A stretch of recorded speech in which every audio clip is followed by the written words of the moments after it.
we have some eminent speakers who've joined us here who are going to be sharing their experiences, their insights, their expertise with all of us. It's time to shift our focus to the world where design is not just about aesthetics, but it's about vision, influence, and legacy. It's time to welcome our next session, Her Design, Her Dreamscape, Women Shaping Luxury and Timeless Spaces. We're going to be having a conversation with some of the most distinguished women in the world of luxury interiors, architecture, and experiential design. Design is more than just creating beautiful spaces. It's about crafting experiences, defining lifestyles, and leaving a legacy. Women have been at the forefront of luxury design, blending innovation, artistry, and precision to create timeless spaces that inspire, transform, and redefine luxury living. Today, we bring together a panel of visionary women designers, architects, and thought leaders who have not only built remarkable careers for themselves, but have reshaped the industry with their pioneering ideas and bold creativity. So ladies and gentlemen, please join me in welcoming on stage our moderator for the session, Senior Manager Jaipur Rugs, Ms. Meghna Mehta. A round of applause, ladies and gentlemen. She's a senior manager at Jaipur Rugs, one of the most esteemed names in the world of handcrafted luxury textiles. She's not only a design strategist, but a passionate advocate for heritage craftsmanship and sustainable luxury. With her deep understanding of textile art, interior styling, and evolving landscape of high-end design, she brings a unique perspective to the conversation. Her work focuses on bridging traditional craftsmanship with modern luxury, ensuring that every piece tells a story of culture, elegance, and authenticity. A very warm welcome to you, Meghna, requesting you to take your seat. I would also like to take this opportunity to invite on stage our other panel members. She's going to be joined by Principal Architect, Trident Interiors and Designers Private Limited, Ms. Neeta Sarda. Can we please welcome Ms. Sarda on stage with a round of applause? She's a powerhouse in the world of architecture and interiors, and with over 2 decades of experience, she has transformed residences, commercial spaces, and hospitality projects into works of art. She's known for her attention to detail, mastery of textures, and ability to create luxury spaces that reflect both functionality and timeless beauty. As the principal architect at Trident Interiors and Designers Private Limited, she has worked with some of the most prestigious clients, delivering bespoke solutions that seamlessly blend innovation and tradition. A very warm welcome to you, Ms. Sarda. Requesting you to take your seat.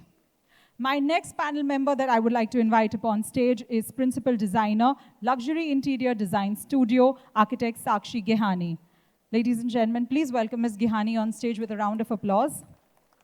She's a leading voice in luxury interior design, crafting spaces that exude elegance, sophistication, and modern sensuality.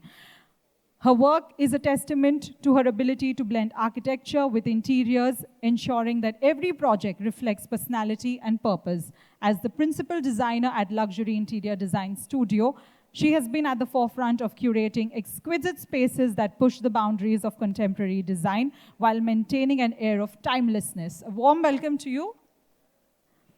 My next panel member is Principal Designer, House of Views, Ms. Vijal Parmani. Ladies and gentlemen, yes. I would really appreciate if we could give all the panel members a round of applause. She's a true innovator in the design space. Her firm, House of Views, is celebrated for its ability to create interiors that are bold, expressive, and deeply personal. Her approach to color, form, and spatial dynamics makes her a sought-after name in the luxury design industry. She's known for her ability to craft bespoke environments that reflect not just aesthetics, but also the emotional and cultural narratives of the people who inhabit them. A very warm welcome to you, Ms. Parmani. My next speaker, ladies and gentlemen, is the principal designer at Oblique Designs. She redefines modern luxury with a touch of artistic expression. As the principal designer at Oblique Design, she believes in pushing creative boundaries to craft interiors that are functional, immersive, and truly unique. She reflects a seamless fusion of contemporary aesthetics, artistic influence, and meticulous detailing that make her a standout name in the industry. A very warm welcome to you, Ms. Ambani. And ladies and gentlemen, last but not the least, my final panel member is Principal Designer, Lopa Sangvi Luxury Spaces. We have a visionary leader in high-end interior styling and luxury environments that blend elegance, warmth, and timeless sophistication. She believes in the power of storytelling through design, ensuring that each project reflects the individuality and the lifestyle of her clients. A very warm welcome to you. Ladies and gentlemen, so my stage is all set. We have a power-packed panel discussion coming up. I'm going to leave the stage now to the moderator. Over to you. Thank you so much. Thank you, Pooja. Hello, everyone. Thank you for being here today, spending a special Sunday morning and being here. So thank you. Beginning about the definition of luxury, I think the dictionary definition said that it's a state of great comfort or elegance, especially when involving great expense. And this is an Oxford Dictionary definition that may have evolved and changed over time. Luxury has now become a conscious effort, and this is something we were discussing earlier on how we are making very conscious choices on the brands we spend on. Clients are being very conscious about where the story of the product is coming from, and this is something that we're all becoming very conscious about. So luxury now has a huge new definition, and I'm going back to this book that I read a few months ago called The House of Illusions, and that book is about Draupadi's perspective on the Mahabharata. And it is such an interesting way of looking at the Mahabharata, of how Draupadi experienced the entire story. And today we're here with these incredible women who are doing some incredible work in their fields, in art, in design, in curation. And we want to hear your perspective on the design space. So thank you all for being here. Women have always been at the center of decisions that have been behind closed doors. In fact, decisions may come from somebody, but they are maybe taken more by women at home. So we're now going to talk about decisions and discussions and step out of that door. So my first question goes to Lopa. We're going to talk about the business of luxury. And we see that decision makers are changing and moving. What has your experience been in placing luxury products? And you are the one curating products for homes and spaces. So what has your experience been in placing the right products for creating the right experiences for your clients, customers? And how has your experience been in terms of women being involved in these? Good morning, everybody. First and foremost, I would really thank the new generation where the man has finally accepted that the women can really have their voice.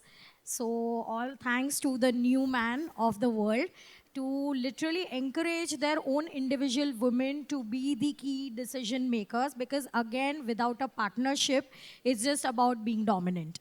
So while doing the newer spaces, what I come across as my clients come to me is where the women actually now know beyond kitchen how their living room should be, how their bedroom should be. Because other than, of course, see, today we have many women who are working, but when they want to come back, they also want to experience luxury in their own ways.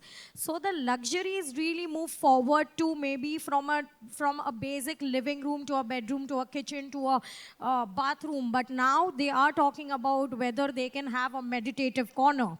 They can have a spa-themed style of a bathroom. So this is all is again coming from the styling perspective, what the women of today is talking about.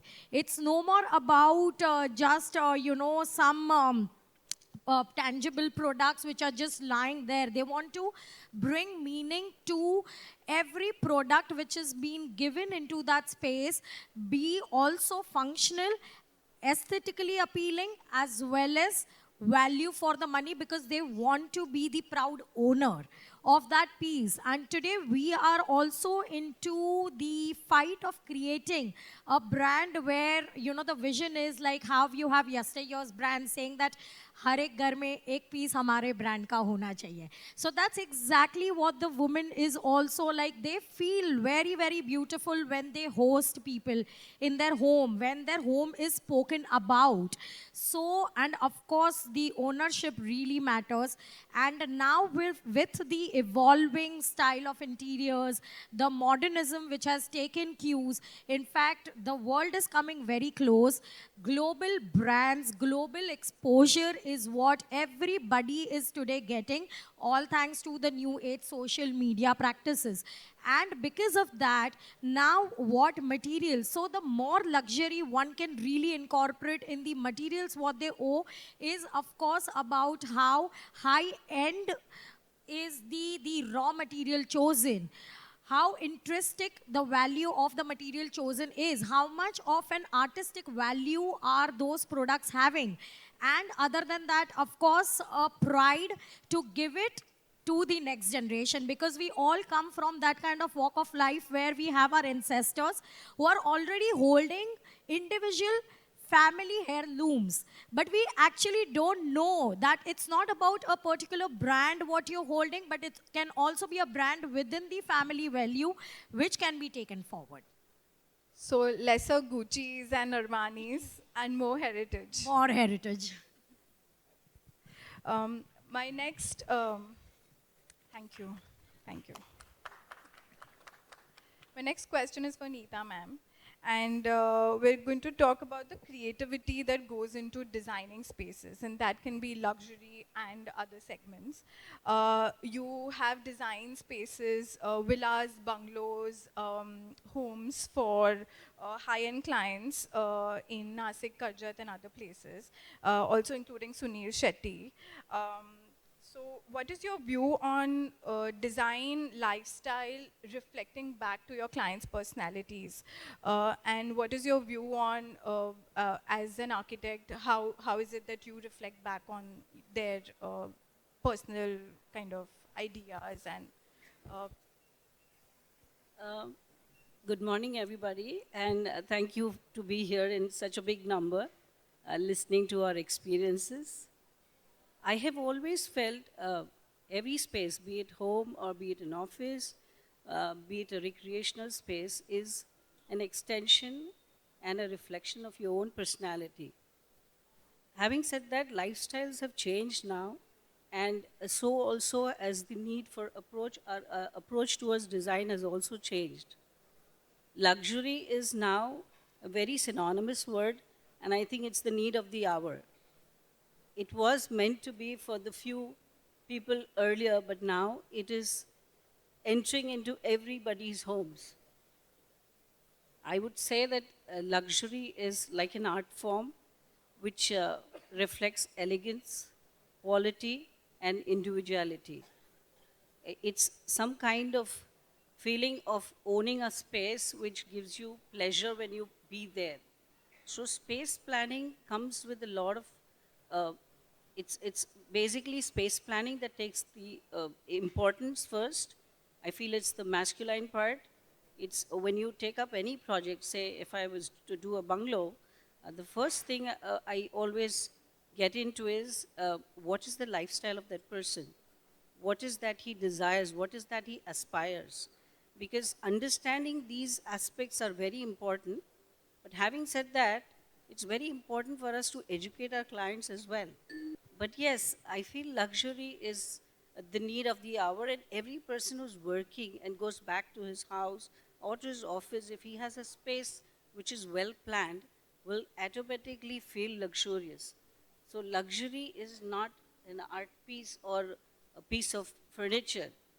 Uh, you can name it, you can say Versace or Roche-Bobois, or there are multiple, such brands which are in India, but if they are kept in a space which is not going to look beautiful, it's never going to make sense. So first is definitely space planning, understanding the need of our client and the project itself.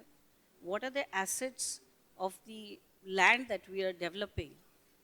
Like we are doing right now a project for BMW Next. It's a completely different ball game, It's like a multi-level car workshops that we are designing. Normally anybody would say a car workshop is something where the cars go and probably get repaired, but there is a different sense that is brought in here, where we have the clients are treated, they need to understand that the luxurious cars that are going to come there are going to be given equal amount of, the space where they're going to sit, what they're going to see, how their cars are going to be repaired. All of that has gone into luxury now. So luxury is very synonymous now with everybody, and every individual aspires to have a luxurious place. So for me, luxury is definitely using fine craftsmanship, using right amount of light, using the right amount of design aspect, meticulously looking into the details of everything that you do has to be fully dedicated with passion, and every client is different. But each one is desiring luxury now. So it's not somebody who's sitting at a position of, say, a Bollywood actor, or is somebody who's taken a 3 BHK home. Every person definitely requires to come back to a luxurious space. And more than that, I would say women, like what Kridai gentleman has told right now, we really need to promote women to buy more of homes, because this was shocking to know that we have only 2% women who are into buying homes. And I think the working women crowd has increased so much, and why is that we are lagging behind at this? And so we really need to take this up. So yes, this is what I feel luxury is to me. Thank you. Luxury is for everyone. It's not based on how much you can spend, but it's an experience, and it's for everyone. Thank you.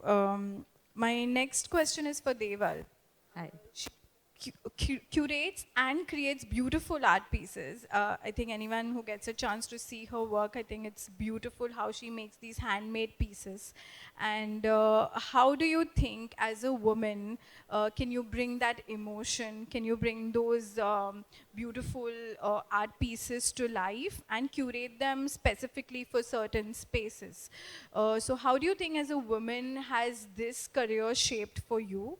And how do you kind of implement that into spaces? Thank you, first of all, for introduction. So, one is I would start with saying that, we are talking about luxury and we are talking about art. So, art and luxury go hand in hand, because luxury is no more what you see. It's about how you feel, and it's an emotion now. So and the kind of art pieces that I create, it's more about, there is a transparency to it, there's a translucency to it.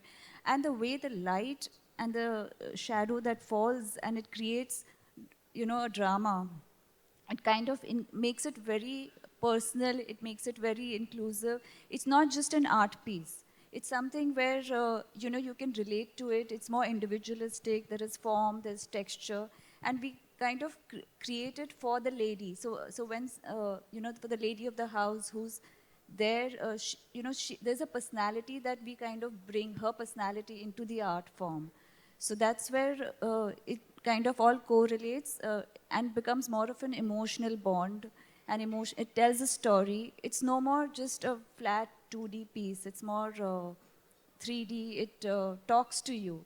And my works is also more nature-oriented, so bringing, nature indoors is also something that makes there's a warmth that's created. So that's how we kind of relate art and, the personal space, coming into your personal space. Thank you, thank you. I think as a woman, the senses is something that we are very conscious about, and that's how it comes into our work very naturally. So I think my next question is for Sakshi and for Vijal, and that's also about how you all bring this personal element into designing spaces for your clients. That I've read that you all want to make very specific ideas and concepts for specific clients, and that personal concepts come in very specifically. So if there is any idea about how women in your in your clients, the women that are catered to, how is it that you've specifically designed for them, either separately, or how is it that you bring that in your designs? Right.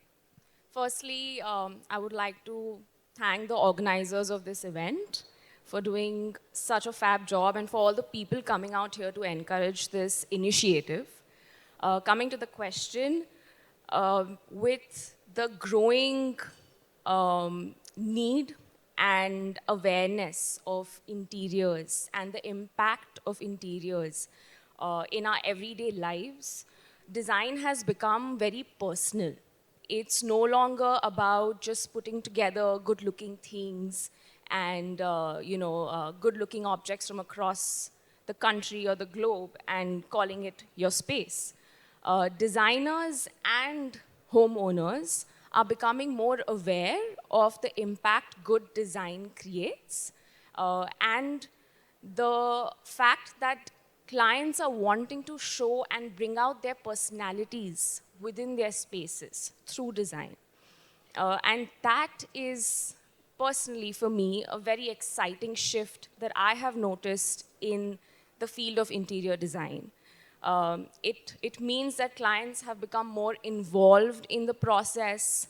They want to showcase their individuality, and hence we get to work on projects that are unique in every sense. Also to highlight, women are becoming more and more involved in the design process, wherein earlier it was only limited to kitchen design and how the kitchen is going to be planned out for them, and the remaining space was often thought through and all the decisions were taken by the male members of the family. Whereas today we see women being more and more involved, voicing out their requirements a lot more confidently within their space, and rightfully so. We've seen a very massive shift in our clientele wherein it's the women who are taking a complete lead in all the projects, in all the decisions. The men are actually involved to an extent of maybe 1% in their spaces, and that is so refreshing as a woman designer for me. It shows that men are also becoming a lot more confident with the women of their household and are not shy to put them out there and let them take the lead. It often brings about a very positive impact in the end result, because design has a very emotional impact on everyone's day-to-day life.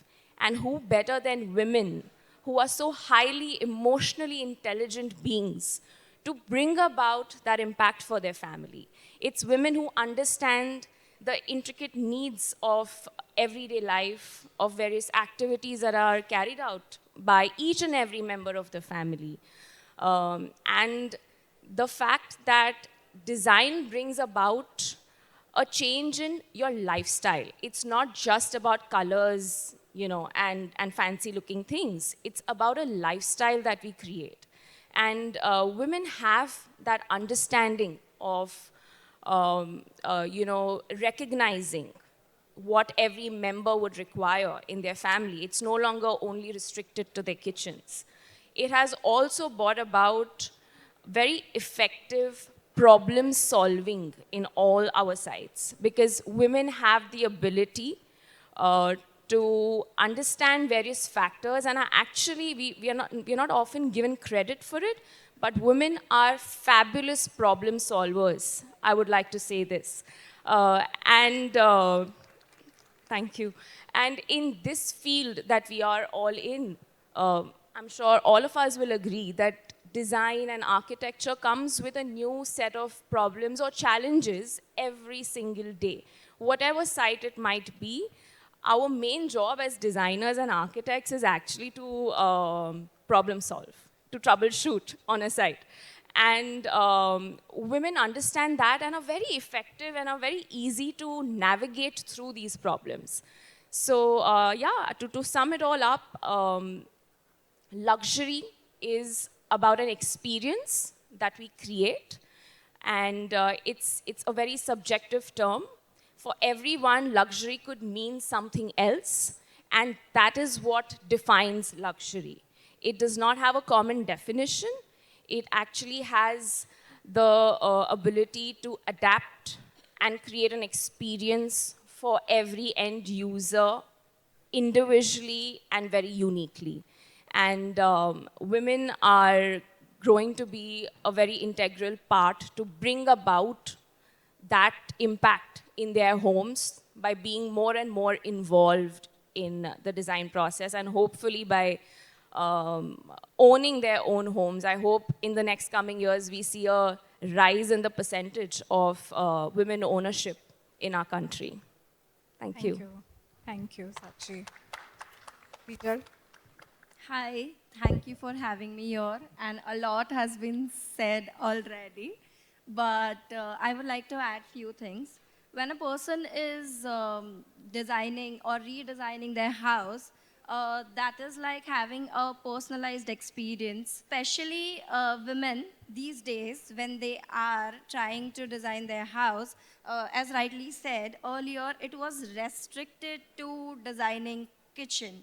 Like they had a place in the kitchen, so they knew what all things could be done in the kitchen and all of that. But now things have changed, especially post-COVID, when people have spent so much time back at their houses. Women really know the needs of each and every family member. Wellness-oriented designs are like today's women, they are morely interested in wellness oriented designs, like having a spa like bathroom, or having a nook corner for the kid where they can spend time reading books, or having more of greenery element in their houses to bring that calm and all of it. So yeah, to add, yeah, women's are Yeah. I think what you're trying to say here is that with the growing and evolving requirements and needs yeah. of women, women especially are focusing more on various aspects, such as maybe adding greens to their spaces, to Correct. add that freshness. When you come back home from from a very tiring day, it's always good to have a refreshing space to be in. Yeah, correct. To have a refreshing washroom to. Yeah, and interiors mainly focusing on mind relaxing things rather than just you putting a nice wallpaper or how this Yeah. wall would look.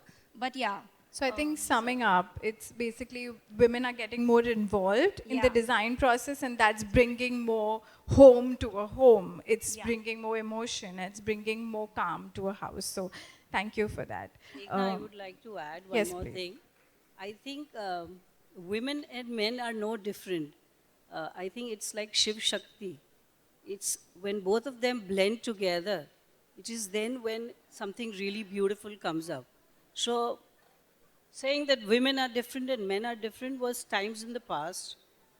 Women were definitely not treated, were treated differently earlier, but today's time, I mean, having all of us sitting here and the men sitting there, I would say that we definitely have been encouraged a lot by the men, and we have to take it up as men and women are not different. They're both working towards the same. So it's your vision is always going to be the same. So I don't feel women should be treated differently, but yeah, I agree to that women should own more houses for sure. That I agree with. I'm sure he's going to give us a good working discounts as well for the same. So yeah, I think we're all trying to move towards a more equal society, and equal does not mean that anyone is above anybody. We're both very important, I think, men and women, and men are evolving, and hence women are being able to do the things that we're able to do. So I think claps for that, and to all these women who are doing this amazing work, and all the men in our lives who are helping us do what we achieve, because it is a society where men are also burdened, and it's not that it's only women. Of course, there's a history there, but We're all very lucky here. My last question to all the panelists, and anybody can answer, is how do you think that, and this is coming back to Mr. Keval's percentage, which has really bothered all of us, is how do you think women can step forward in the field of design, art, entrepreneurship, leaving old stereotypes and move towards becoming a more empowered gender?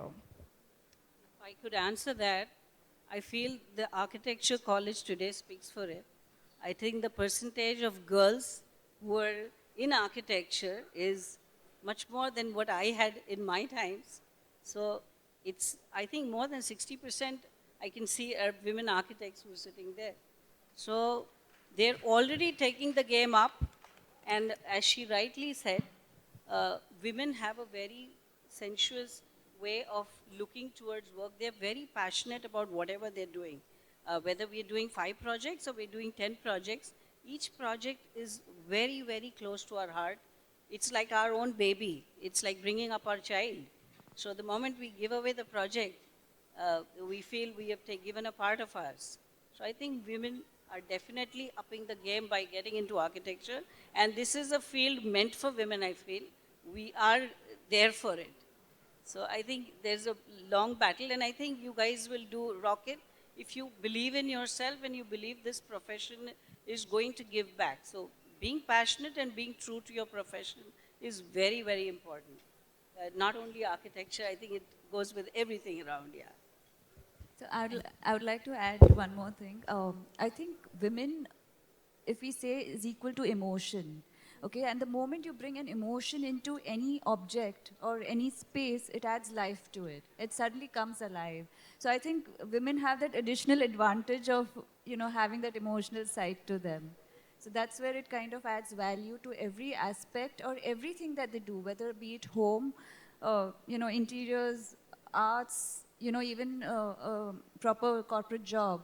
I think that's where it makes a lot of difference, and they tend to connect with the customer, with your client.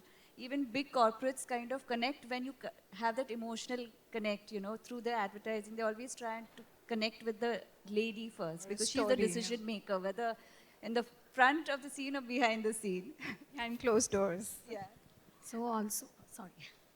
It's okay, you can take it. So as they correctly said that first and foremost, the most important thing for all of us here is believe in your own self. First, you believe in your own self, and of course, put the same amount of belief in others. That is the only way that one can encourage. The new way to take this forward is currently collaborations, is where the world is moving. Fostering connections has become so important, because the time you make connection, today has been the platform which has been given to all of us.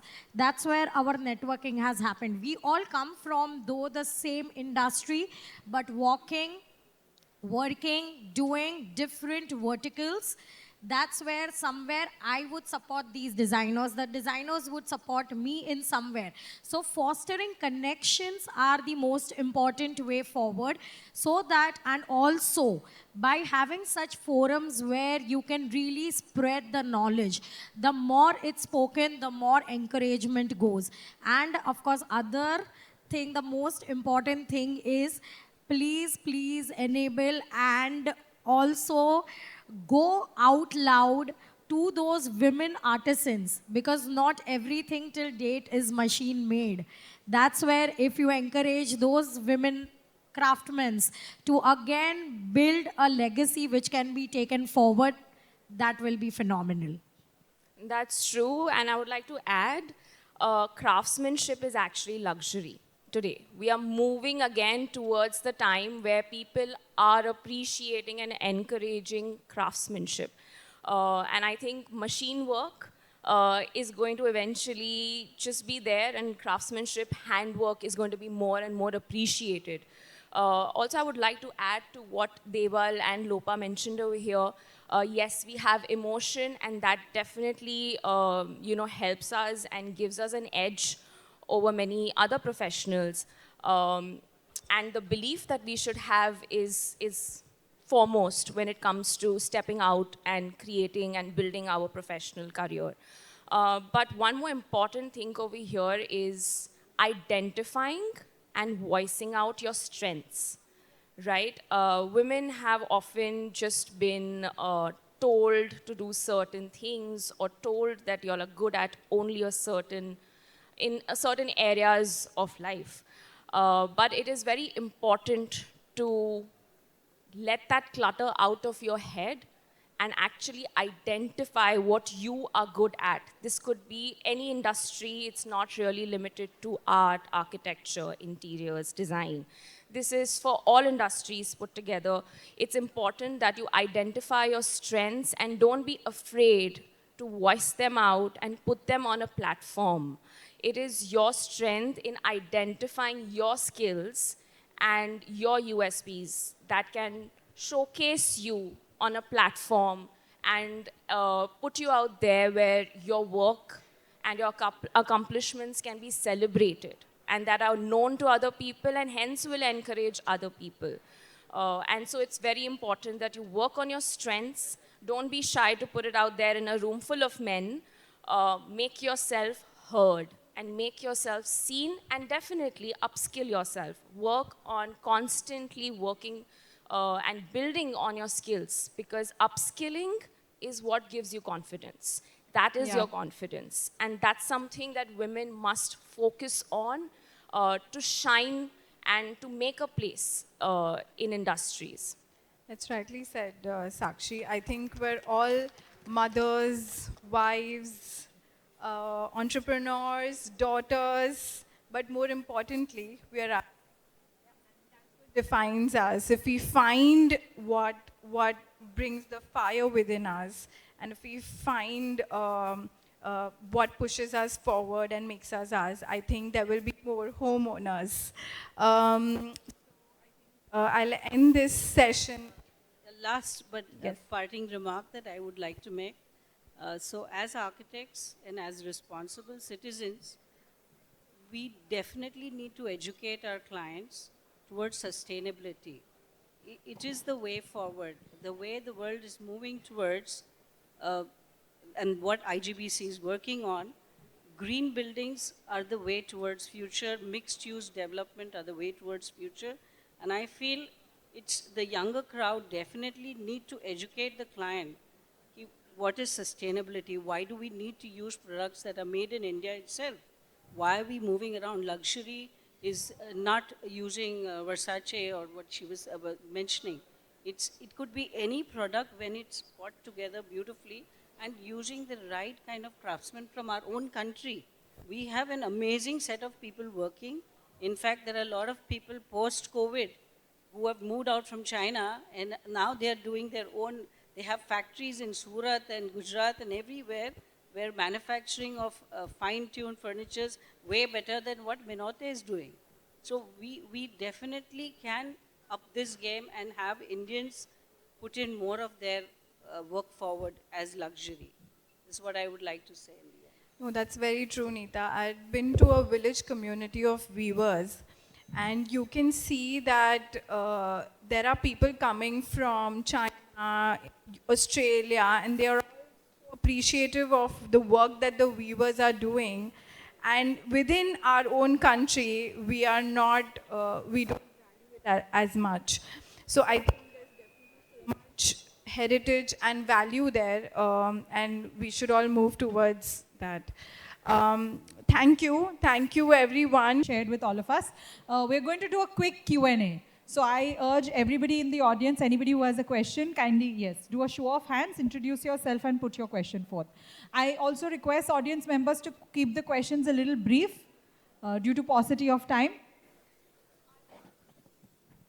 Luxury is such an abused term today. Everybody's advertising homes like luxury homes, you know, every Tom, Dick and Harry, whether they are, you know, high-end or low-end, whatever. I want you to define for me what is a luxury home. Very good question. Okay, I would like to answer this question. According to me, luxury is very subjective. It is not necessary that a house has to be big, has to be big or so and so square feet or something like that. Even a small space could be luxurious. When a person is going back to their own house, that person should feel the calm, the happiness, the satisfaction of being back into the space. Um, uh, Also, I would like to add luxury is extremely subjective. For a person, like as ma'am mentioned earlier, for a person like getting a 3 CR chandelier is a luxurious thing. Whereas for another person, it could be getting a antique light piece from Chor Bazaar, refurbishing it and putting it in some corner could be a luxurious thing.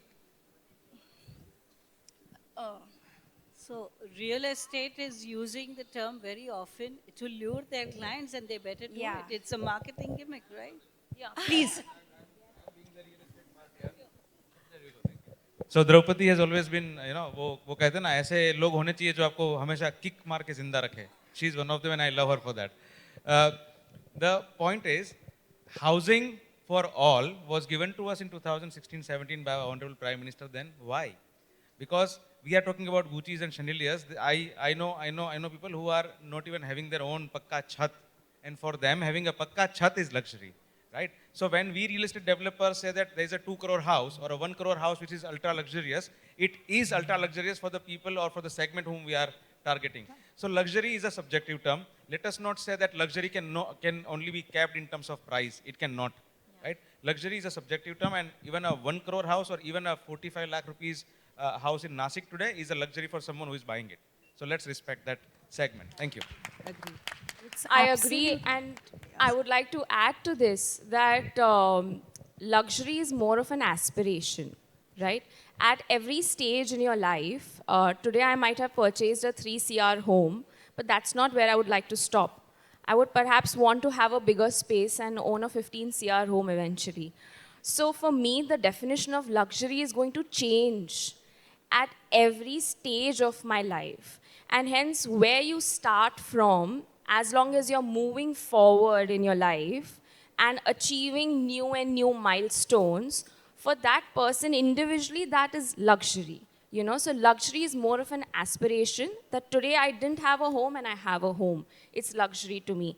Earlier, I couldn't do up my space and I had to do with whatever was there in my house and, you know, live in a space which was not maybe up to my expectations, but now I can do it and I can design my space the way I would like it. Maybe I've spent only an X amount of money on it, but I have been able to spend that today versus what I could have 5 years back, and that is luxury for me. So I think luxury is subjective and it's aspirational for every being at various stages of their life. It does not end, right? I mean, today we are seeing homes in Gurgaon which are going up to, we all know the amounts. So where does it end?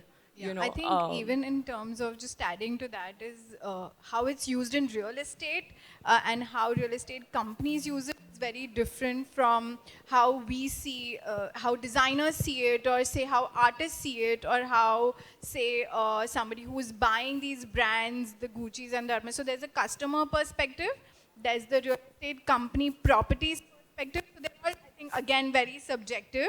So I hope that answers your question. You all work in real estate, Design right? and Yeah. interiors So, I and mean, real you estates have all and these lot of Picasso and what have you in these Oberoi Reality and Yes. Raheja Corp. Everybody's got all these wonderful design. yeah, those can be marketing strategies also. Yeah, yeah. So they are all And very they different. sell it, you know, as luxury homes or ultra luxury homes. it's So also So what that's why I'm trying to understand how does it differentiate. So let you me know? tell you just in one sentence by wrapping up this thing is luxury is what only the thing what gives you pride. If you're not proud of holding something is not luxury. It is somebody else's holding what belongs to you. But you might enjoy it for a limited time. But these are the things which gives you the pride, and your future generation is going to equally use. So that's where your luxury will turn into a legacy, and that will be the pride which you will own. Very well put, Lopa. Thank you. Thank you. Any other questions? from the audience? Do we Can have I- any more can questions? I just one last thing? Sure. Because in my speech I said that this is going to be a movement, and since all of you are representing either architectural firm or an urban design firm or an interior design firm or handcrafting as such, let me say that I'm not going to leave you guys here just by coming here, interacting with us. I am saying that it is a movement, and I want all of your participation in this, especially being the panelists, is that if your firm starts offering a particular subsidy or a particular discount to any women client. I have a website, I have a MCHI website which is visited by more than 7,000 people per day. I have MCHI Homes and Building magazines which has got more than 58,000 publications so far. I will make sure that your firm gets a special node, a special mention in that particular website and in that particular magazine. But I want you all to carry this legacy forward and make sure that your clients, if they are females, get a particular privilege as well. Thank you very much. Surely love to Thank do you. That's that. a very kind so much. gesture. Thank you. Thank you. I think we will all love to do that, and that's a great position. It's something that will help you and help us.